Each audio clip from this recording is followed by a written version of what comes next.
السلام علیکم۔ روزہ نمبر 1، نیکی نمبر 1۔ میرے عزیز دوستو، طلباء و طالبات، میرے آفیسرز، سب کو رمضان کی مبارک۔ اور میں یہ سوچ رہا تھا کہ کیوں نہ ہم ایک نئی سیریز شروع کریں، 30 روزے 30 نیکیاں۔ اس میں آپ سے ڈسکس کروں گا ہر روز کے ہمارے معاشرے میں کہ وہ چھوٹی چھوٹی نیکیاں جن کو ہم نظر انداز کرتے ہیں، کہ جو ہمارے نزدیک بظاہر نیکی ہے ہی نہیں، اس پہ ہم ڈسکس کریں گے۔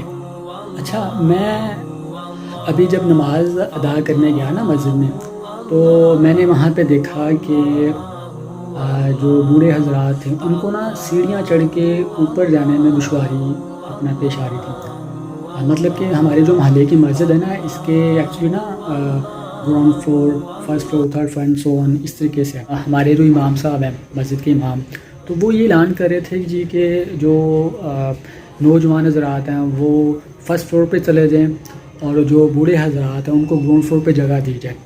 تو مجھے یہ بات بڑی اچھی لگی کہ واقعی ایسا ہونا چاہیے۔ ایز اے ینگ جنریشن، یہ ینگ پرسن، ہمیں جو ہے نا کیا کرنا چاہیے کہ ہمیں جو اپنے جو ہمارے بزرگ ہیں ان کو ہم گراؤنڈ فلور پہ جگہ دیں، تاکہ وہ وہاں پہ اچھے طریقے سے اس کو اپنی نماز کو ادا کر سکیں۔ اور جو دیکھیں ہمارا کیا، ہم تو فرسٹ فلور چھوڑ کے تو ہم تیسری منزل پہ جا سکتے ہیں، تو مسئلہ تو ہمارے بزرگوں کا ہے، تو ہمیں اپنے بزرگوں کا خیال کرنا ہے۔